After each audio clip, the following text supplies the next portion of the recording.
So usually I'm not the type of YouTuber to do content surrounding Thomas the Tank Engine, but since it's the 80th anniversary and Mattel is deciding to sell props from the show, I needed to talk about this. This is not a Gauge 1 Thomas prop, this is the life-size Thomas prop that they used with the large-scale figurines. I had no idea it was this massive and complete. It has cab interior, most of the parts are still there. It's really pretty awesome. Starting bids is 100 euros, and I have a feeling that the bidding on this is just going to go on and on and on and on. Here's the model in the show. They do a good job of providing information that it is the real thing. Most of this stuff is just random stuff they found. They also have new stuff that has signatures. They do have Hank, which is pretty awesome. But what really shows through is the model has not been well taken care of because of the water rust on the driving rods.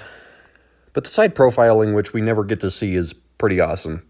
They also have Arthur for sale with a bunch of faces you can interchange. But again, the same problem with the water logging on the driving rods is imminent. Again, starting bids are 100 euros on all of these, and I cannot wait to see how much money people put into these. And it's really funny because they have this disclaimer warning that the bidding really can go on and on forever. And it might.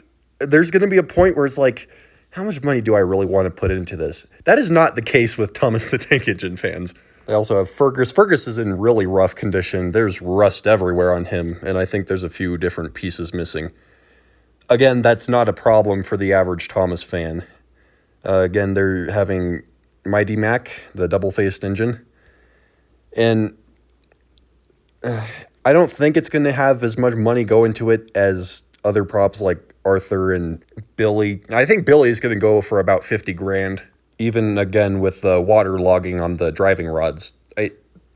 But all honesty, that might be a pretty easy problem to fix. There's a lot of people that build them custom order.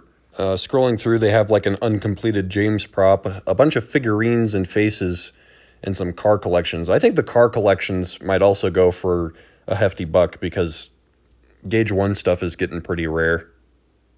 What's funny is everybody thinks that the Emily prop is going to sell for the most money, and it's not even complete. It's just the bodies, not even both coaches, and one singular wheel and snowplow. And in my opinion, that's about all the interesting things that are here. I really don't think anyone should blow more than $1,000 on just a few faces, a cottage, and a figurine. Maybe on the big Thomas prop, but really, a lot of these you could just build at home. The only value they have is that they were on the show, which is a pretty big value, but personally, I'm going to avoid being a part of this because I definitely do not have the money. But best of luck to people who want to pay a hefty penny for Faceless Duncan.